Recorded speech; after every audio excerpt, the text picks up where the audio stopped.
नमस्कार, superfast top 10 news में आपका स्वागत है। मैं हूं आपके साथ समीक्षा दादिच। आइए बात करते हैं आज की तमाम ताजा खबरों पर। बीजेपी सांसद कंगना रनौत के सोनिया गांधी पर दिए गए बयान के बाद हिमाचल प्रदेश में बयानबाजी तेज हो गई है।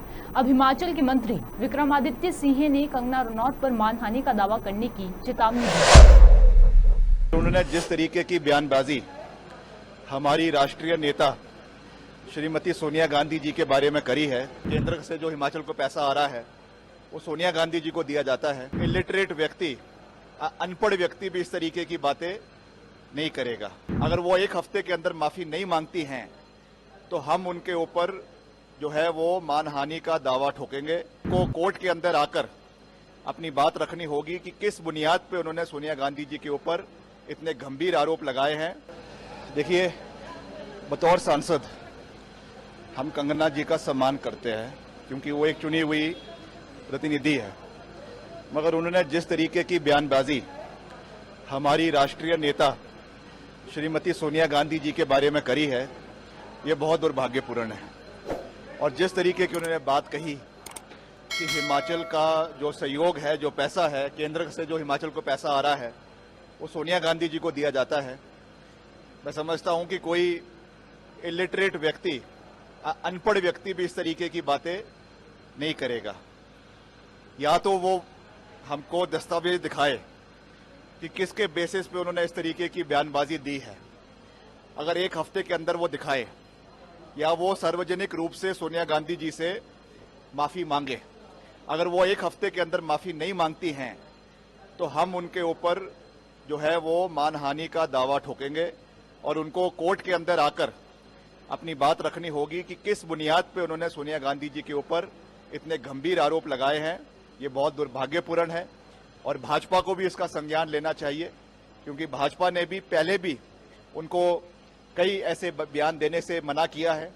क्या ये भाजपा की जानकारी से इस तरीके के बयान दे रही हैं या खुद ये बयान दे रही है?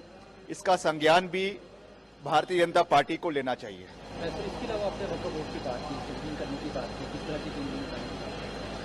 नहीं, मैंने ये कहा है कि जितने भी संगठन हैं, जितने भी संस्थान हैं, उनके अंदर समय के ऊपर रिफॉर्म्स आने चाहिए, क्योंकि जिस तरीके से प्रदेश के अंदर एक माहौल बना है उसको ठीक करना हम सबका दायित्व है और उसके लिए हम पूरा प्रयास कर रहे हैं। मैंने विधानसभा के अंदर भी कहा कि सब चीजें कानून के दायरे में रहकर ही होगी, मगर प्रदेश के लोगों की जो एक कहीं ना कहीं प्रश्न उठाए जा रहे हैं, उसके लिए पारदर्शिता लाना, ट्रांसपेरेंसी लाना हर संगठन के अंदर, हर बॉडी के अंदर, हर रिलीजियस बॉडी के अंदर बहुत आवश्यक होता है। हमने इस दृष्टि से कहा है कि एक रिफॉर्म्स लाकर पारदर्शिता आनी चाहिए ताकि लोगों को हर चीज की जानकारी हो, चाहे वो फाइनेंशियल रिकॉर्ड्स है उसकी जानकारी हो, जमीन के रिकॉर्ड्स हो उसकी जानकारी हो, ताकि प्रदेश के अंदर जो कुछ माहौल खराब करने का कुछ प्रयास किया जा रहा है उसको ठीक किया जाए और सब लोग आपस में प्यार के साथ, मोहब्बत के साथ और एक भाईचारे के साथ प्रदेश के अंदर रहे। इस सोच के साथ हमको आगे बढ़ने की आवश्यकता है। नहीं, हमारे नए इंचार्ज, आज को इंचार्ज आदरणीय विद्युत चौधरी जी यहाँ पर आए हैं। संगठन के पुराने व्यक्ति हैं, उन्हें यहाँ पे जिम्मेवारी दी गई है, हम उनका स्वागत करते हैं और आने वाले समय में संगठन को और मजबूत करने की आवश्यकता है। चुनाव बेशक 2027 में है, मगर आज से ही हमें हर विधानसभा क्षेत्र में जाकर, हर जिले में जाकर, हर ब्लॉक में जाकर, हर बूथ में जाकर नए पार्टी में नए संचार को, नए जो है वो खून को लाने की आवश्यकता है, युवाओं को लाने की आवश्यकता है। इस दृष्टि से कार्य करने की आवश्यकता है और इसको और मजबूती के साथ आने वाले समय में लॉन्च किया जाए, इसके लिए हम बात भी करेंगे और इसको हम। त्रिपुरा के मुख्यमंत्री डॉक्टर मानिक साहा ने कहा कि भाजपा की सदस्यता अभियान के अंतर्गत त्रिपुरा में पहले 6,50,000 का लक्ष्य रखा गया था, जिसे बढ़ाकर 12 लाख कर दिया गया है। सदस्यता अभियान का पहला फेज 25 तारीख तक चलेगा। जिस तरह से सदस्यता अभियान चल रहा है, मुझे उम्मीद है कि ये लक्ष्य जरूर पूरा होगा। बहुत लोग आगे आ रहे हैं। सदस्यता अभियान स्टार्ट किए हैं और उसके बाद सभी नेक्स्ट डे स्टार्ट किया, तो मैं भी स्टार्ट किया यहाँ पर। त्रिपुरा में 6,50,000 था पहले करीब, और अभी इस बार हम लोग टारगेट किए हैं 12 लाख। बहुत सारे जगह जा रहा हूँ और मेंबरशिप का जो प्रोसेस है मैं कर रहा हूँ। टारगेट है, जरूर फुलफिल होगा। बीजेपी छोड़ के किसी के पास अभी इतना देश को आगे बढ़ाने के लिए ऐसा कोई पार्टी नहीं है। देखिए माननीय प्रधानमंत्री जी 2 सितंबर उनका अपना जो सदस्यता अभियान पहले उन्होंने स्टार्ट किया है और नेक्स्ट डे त्रिपुरा में मैं भी स्टार्ट किया था। तो जितना प्रदेश भारतीय जनता पार्टी का है वहाँ का प्रधानमंत्री जी 2 तारीख सदस्यता अभियान स्टार्ट किए हैं और उसके बाद सभी मतलब नेक्स्ट डे स्टार्ट किया। तो मैं भी स्टार्ट किया यहाँ पर। और पहले हम लोग के यहाँ त्रिपुरा में भारतीय जनता पार्टी का मेंबर अप्रोक्सीमेटली 6,50,000। तो अभी हम लोग टारगेट बढ़ाया क्योंकि सेंट्रल में भी बढ़ाया इसको। पहले अबाउट 17 करोड़ सेंट्रल में आपका मेंबर था। तो त्रिपुरा में 6,50,000 था पहले करीब और अभी इस बार हम लोग टारगेट किए हैं 12 लाख।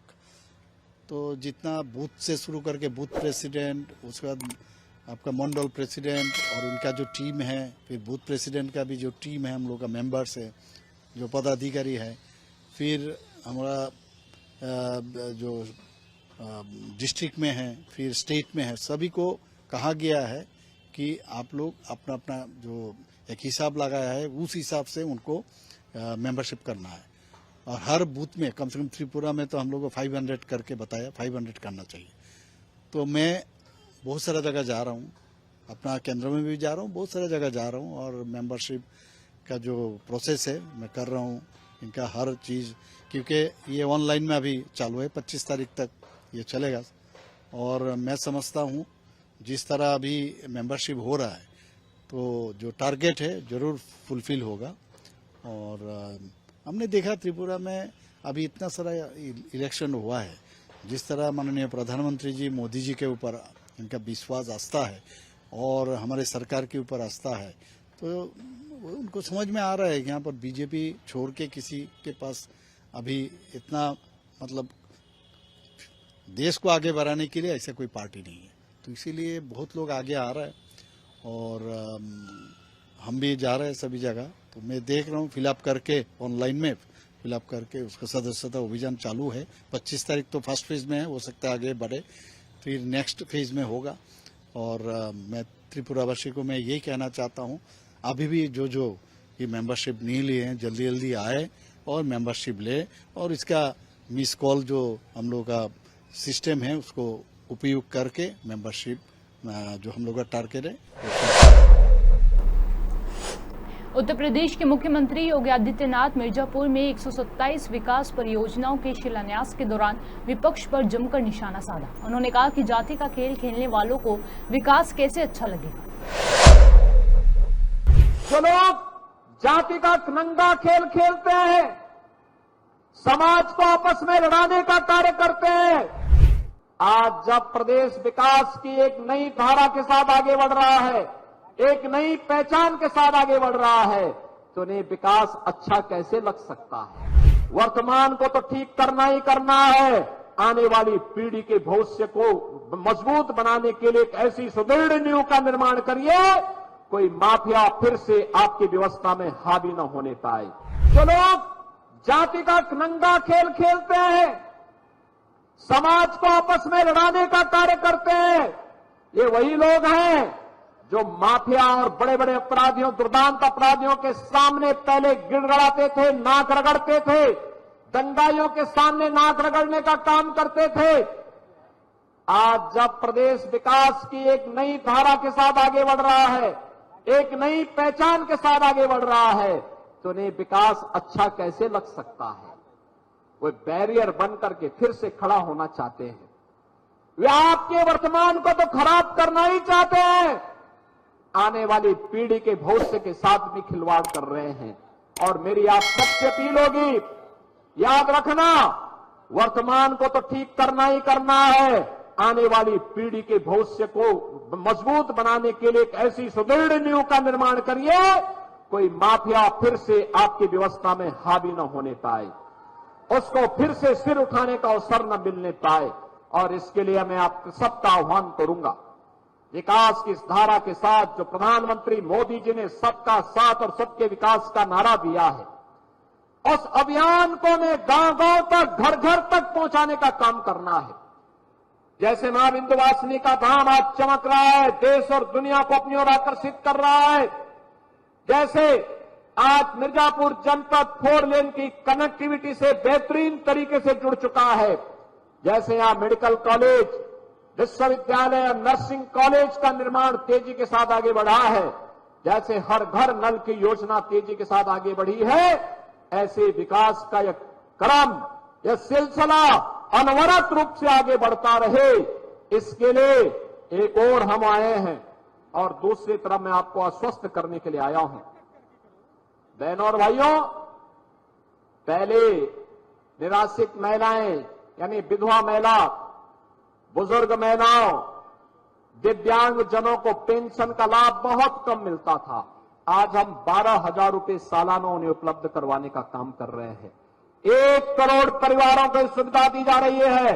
और मैं फिर प्रशासन से कहूंगा, जिन लोगों के पास पात्रता है लेकिन पेंशन नहीं मिल पा रही है, तत्काल चौपाल लगा करके, कैंप लगा करके उन्हें इस सुविधा का लाभ तत्काल उपलब्ध करवाने का काम करना चाहिए। बहनों और भाइयों, हमें आभार व्यक्त करना चाहिए प्रधानमंत्री मोदी जी का। अभी उन्होंने यूनियन कैबिनेट से, केंद्रीय कैबिनेट से एक प्रस्ताव पारित किया है। 70 वर्ष के ऊपर के हरेक व्यक्ति को, 70 वर्ष के ऊपर के हरेक व्यक्ति को 5 लाख रुपए का आयुष्मान का कार्ड उपलब्ध होगा। यानी जो भी है, हम उत्तर प्रदेश के अंदर भी इसको तेजी के साथ लागू करेंगे। संयुक्त राष्ट्र में समिट ऑफ द फ्यूचर में पीएम मोदी ने कहा कि जब हम ग्लोबल फ्यूचर की बात कर रहे हैं तो ह्यूमन अप्रोच सर्वप्रथम होनी चाहिए। सस्टेनेबल डेवलपमेंट को प्राथमिकता देते हुए हमें मानव कल्याण, फूड, हेल्थ सुरक्षा सुनिश्चित करनी होगी। जब हम ग्लोबल फ्यूचर की बात कर रहे हैं तो ह्यूमन सेंट्रिक अप्रोच सर्वप्रथम होनी चाहिए। तो वैश्विक शांति एवं विकास के लिए ग्लोबल संस्थाओं में रिफॉर्म्स आवश्यक है। ग्लोबल गुड के लिए भारत अपना डिजिटल पब्लिक इंफ्रास्ट्रक्चर पूरे विश्व से साझा करने के लिए तैयार है। One earth, one family, one future एक कमिटमेंट है। वैश्विक समृद्धि के लिए भारत मनसा वाचा कर्मणा से काम करता रहेगा। जब हम ग्लोबल फ्यूचर की बात कर रहे हैं तो ह्यूमन सेंट्रिक अप्रोच सर्वप्रथम होनी चाहिए। सस्टेनेबल डेवलपमेंट को प्राथमिकता देते हुए हमें मानव कल्याण, फूड, हेल्थ सिक्योरिटी यह भी सुनिश्चित करनी होगी। भारत में 250 मिलियन लोगों को गरीबी से बाहर निकालकर हमने यह दिखाया है कि sustainable development can be successful. Success का हमारा यह अनुभव हम ग्लोबल साउथ के साथ साझा करने के लिए तैयार है। Friends, success of humanity lies in our collective strength, not in the battlefield. और वैश्विक शांति एवं विकास के लिए ग्लोबल संस्थाओं में रिफॉर्म्स आवश्यक है। Reform is the key to relevance. African Union को नई दिल्ली समिट में G20 की स्थायी सदस्यता इसी दिशा में एक महत्वपूर्ण कदम था।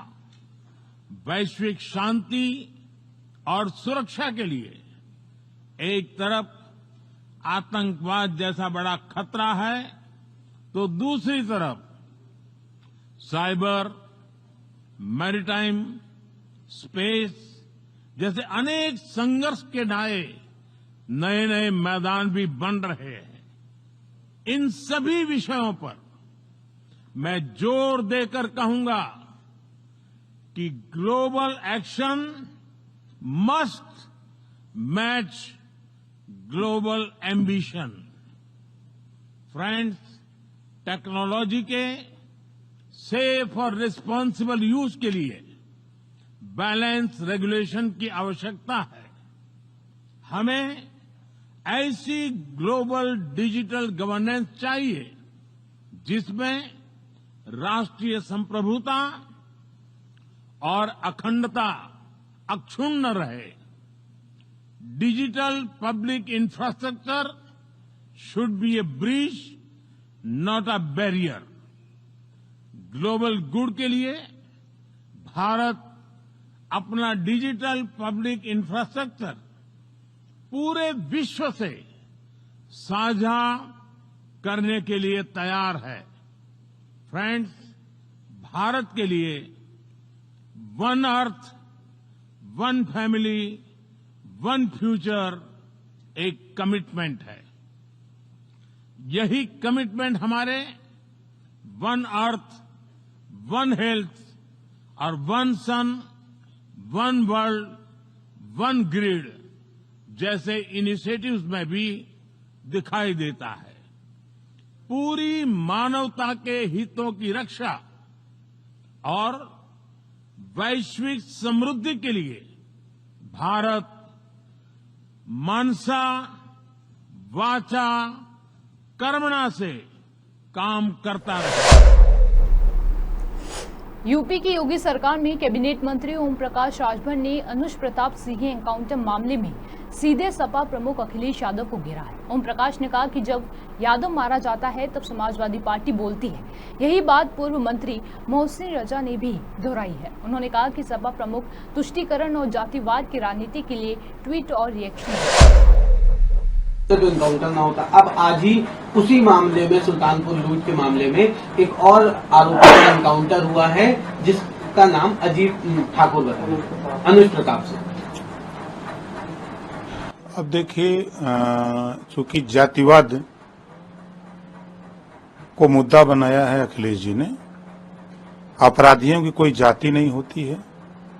अगर वो जाति की बात करते हैं, अपनी जाति की बात करते हैं, तो 67 मुसलमान अपराधी मारे गए, 20 ब्राह्मण, 18 ठाकुर, 17 जाट गुजर मारे गए, 24 अति पिछड़ा मारा गया और 26 अन्य इनकाउंटर में मारे गए, जो सब अपराधी प्रवृत्ति के थे। इनके विषय में भी अखिलेश जी को बोलना चाहिए था, लेकिन वो तो बोल नहीं रहे हैं। अब जैसा आप बता रहे हैं कि अब दूसरा एक ठाकुर मारा गया है, अब इस पे देखिए उनकी बयान क्या आते हैं कि ये तो गलत हो गया कि सही हुआ है। अब तो वही बता सकते हैं, चूंकि उसके वो मास्टर हैं। इस तरह का बयान दिए है कि पुलिस ने गलत किया है, तो अब बतावें कि इसमें भी पुलिस ने गलत किया है कि सही किया है, ये तो वही बता सकते हैं। तो अपराधियों में जिस तरह से जात निकाली जा रही है, किस हद तक सही है? देखिए, दो चीजें, मैंने उनका बयान भी पढ़ा और देखा, अखबार में भी ये बाइट भी सुना। पहला उन्होंने कहा कि अपराधी सब भाजपा में चले गए, तो अपराधी सब भाजपा में चले गए तो अपराध क्यों हो रहा है? गाजीपुर में दिन दहाड़े पटेल को मारने के लिए गाड़ी में लैस होकर के दर्जनों असलहे के साथ लोग पहुंचे और दिन में फायरिंग कर रहे हैं, वो भागा नहीं होता तो जान से मार देते। वो किस जाति का था? अभी जहां भी घटना हो रही है उसमें जरूर शामिल हो जा रहे हैं यादव जी। अगर ये बात कहिए तो अखिलेश जी को बुरा लगेगा। तो जो बयान वो दे रहे हैं, उनके बयान के हिसाब से हम लोग ये बात नहीं मानते। अपराधी होता है, अपराधी कोई जाति नहीं होती है। पुलिस अगर वो फायरिंग करेगा तो पुलिस भी फायरिंग करेगी, उसका आधार कार्ड देख करके पुलिस गोली नहीं चलाएगी। मुख्यमंत्री योगी आदित्यनाथ कल हरियाणा में किसान युवाओं महिलाओं की चिंता के बारे में नहीं बात करते हैं। एजेंडा है कि बांटो और राज करो। कांग्रेस ने जम्मू कश्मीर में आतंकवाद और उग्रवाद को बढ़ावा दिया, जबकि बीजेपी ने आतंकवाद और उग्रवाद को खत्म करने के लिए काम कर रही है। कांग्रेस भारत में बांटने वाली पार्टी है, जाति धर्म और इस तरह के तमाम मुद्दों पर वो बांटती है। जब वो यूपी में होते हैं हरियाणा की बुराई करते हैं, राहुल गांधी को लेकर के उन्होंने कहा कि यूपी में होते हैं तो हरियाणा की बुराई करते हैं, हरियाणा में होते हैं तो केरल की बुराई करते हैं, और जब वो विदेश चले जाते हैं तो भारत की बुराई करते हैं। सही कहा योगी आदित्यनाथ जी ने। वो खुद राहुल गांधी जी के बयान पिछड़े दलित अल्पसंख्यक को हक नहीं मिला, भागीदारी नहीं मिली। 60 साल दिल्ली या लखनऊ किसका शासन था? कांग्रेस का। तो कांग्रेस ने ही धोखा दिया, वो तो खुद कह रहे हैं कि नहीं मिला।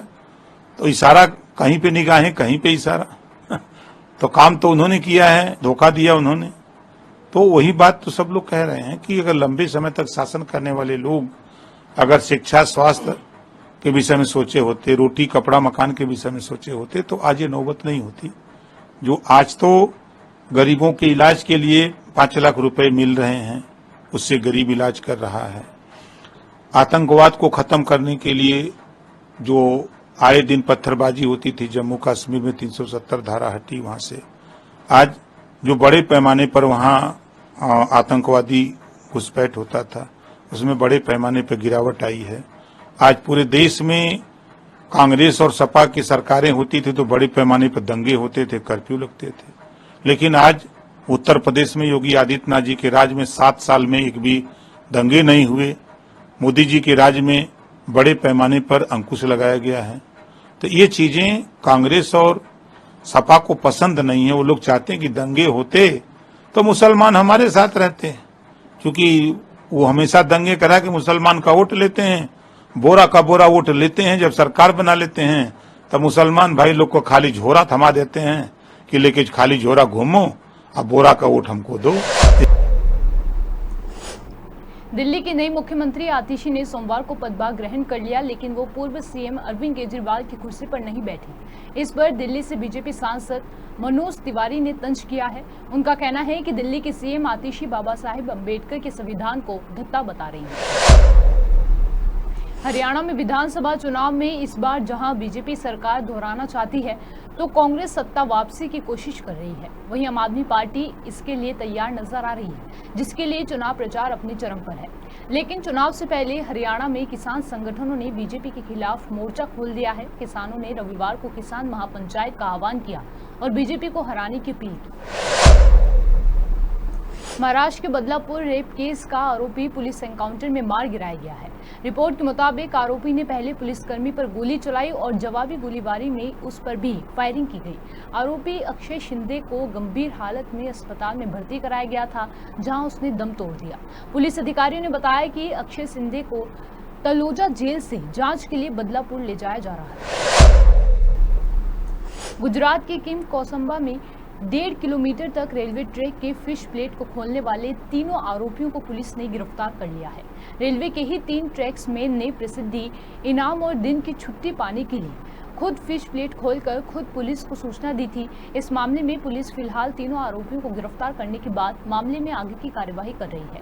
21 सितंबर को हुई ट्रेन डिलेटमेंट की साजिश के बाद एनआईए 150 पुलिस वालों की 16 टीमें इस मामले में जांच कर रही है। शनिवार और रविवार को हिजबुल्लाह के जरिए नॉर्थ इजराइल पर 200 से ज्यादा फादी 1 और फादी 2 मिसाइलों के जरिए किए गए हमलों और उससे इजराइल के हाइफा शहर में हुए भारी नुकसान और एयरबेस की तबाही के बाद बौखलाए इजराइल ने भी गाजा में जारी जंग के बीच पड़ोसी देश लेबनान में हिजबुल्लाह के 300 ठिकानों पर एक साथ स्ट्राइक की है, जिसमें अब तक 182 लोगों की मौत हो चुकी है, जबकि 700 से ज्यादा लोग घायल हैं। सुपरफास्ट टॉप 10 न्यूज में आज के लिए सिर्फ इतना ही। देश और विदेश की तमाम बड़ी खबरों से जुड़े रहने के लिए देखते रहिए पॉपुलर टीवी। धन्यवाद।